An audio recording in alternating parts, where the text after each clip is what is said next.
By the way, guys, this is the third take I've tried to do this intro. It's been 3 months. I'm pretty bad at this shit right now. But anyway, we'll give you a bit of an update on what's happening going on, because it's, you know, it's been 2 months, 3 months. I don't even remember what the last video was. Like, were we racing the thing? Whatever, it doesn't matter. But the reason why I haven't uploaded is because nothing that good has happened. Everything's been kind of, either I've been working on anything or I've been breaking stuff and haven't been making any progress.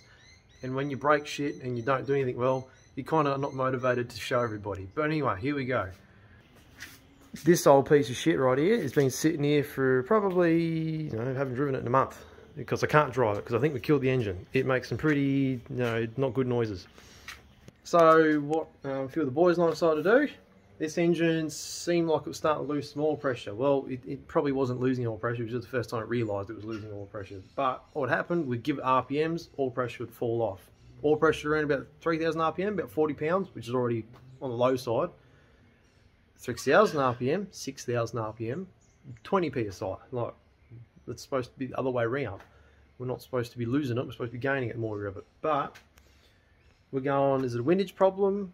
I don't think so, because the pan is a baffled pan, whatever like that. People spin these things that sort of RPM. It's like a small box Chev that revs to 6,000 RPM. It's not exactly a, you know, oh my god, it's whatever, who cares? So I don't think it's that, and it wasn't that, because we put in a new pump and oil pressure problem is solved. But what we happened, we've got a ticking noise.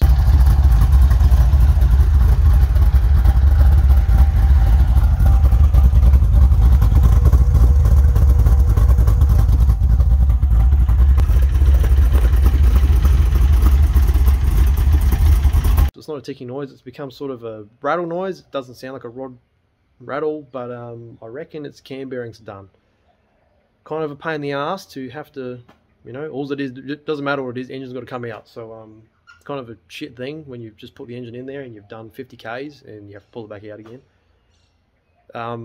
My plan was to bench the thing, right, because I'm building a 400 and it's like, oh, why don't we just, who cares, just stop doing this thing and we'll just go straight to the big cubes and with the new short motor. But I'm like, well, I've got to do this all other stuff and it'll be next year before this thing is, and it's summertime now. I want to cruise this thing, I want to be hitting the Esplanade with this thing, and also I do want to see what this 350 can do down the quarter mile before we pull it out, because the first time this engine ever went out was when it ran its best time.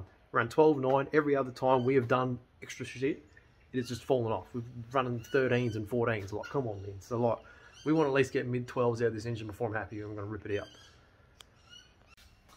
Anyway, I'll add in a few videos that we did take while we were doing this engine again. So 44 minutes and fucking what? 42 seconds. Yeah. And half of that was fucking yapping. 38 seconds. Half of that was yapping. God, this guy.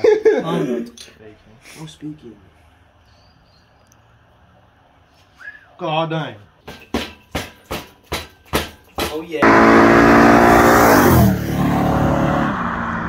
So all we pretty much did was pull it out, put a pump in it, put a cam in it. We didn't even pull the heads off it, slid back in. 1 weekend.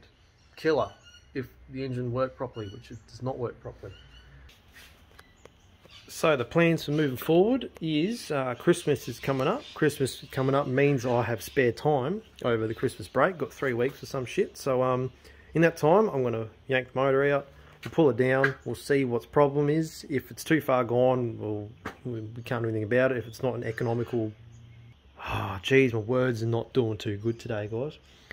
If it doesn't make sense to rebuild this engine to a point where we can use it, instead of just putting in the 400, we won't, because if it needs, you know, cranks ground and all that sort of stuff, we're not going to touch it. But what my idea is I'm going to put new cam bearings in it, diminish the crank, because I can do that at work, put +1 bearings in it, tighten up the clearances a bit, put it back together again, give it a quick hone, new set of file fit rings, bang, hit the road, and we'll go send it again. That is the plan. Because this engine has done a lot more than I have thought it would do. It's been pretty killer. So it doesn't really owe us anything, I'm not going to lie, because this is stock crank, stock rods, cheap Chinese cast pistons, and it still actually runs when it's something's gone wrong with it. It doesn't blow any smoke, doesn't do anything. It's like it's not a cracked piston or anything, or it could be, but it's not blowing any blow by. So I think it deserves the pull out again, and we'll go over it, try and suss it out. And this is the 6th time, I think, we've had this engine in and out. We'll get it right eventually. Anyway, as for the old bomber door, that thing's going fine. We did have a little problem the other weekend because we did change some valve springs in it because we thought we were having some valve float problems in the RPMs. Changed valve springs, so we still actually have that problem. I don't think it's valve float though. I don't really know. It's like the engine kind of falls off. If you look back at this video of this thing going down the quarter mile, you'll be able to hear it. It's like first to second gear, it does it a little bit. Second to third gear, you can really hear it just die out before it changes gears. Sounds pretty bad. Driving around every day, it's fine, but if you want to go race it, it's pretty not that great.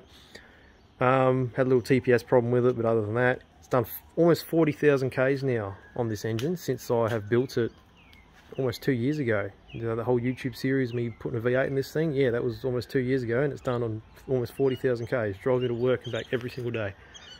So probably in the next, I don't know, this weekend, next weekend, we might pull the engine out when I fix my bloody engine hoist. Yeah, thanks Leon for rolling it down my hill and snapping my wheels off it. But you know, thanks for having a suss what's going on, and hopefully we've got some more interesting stuff happening soon.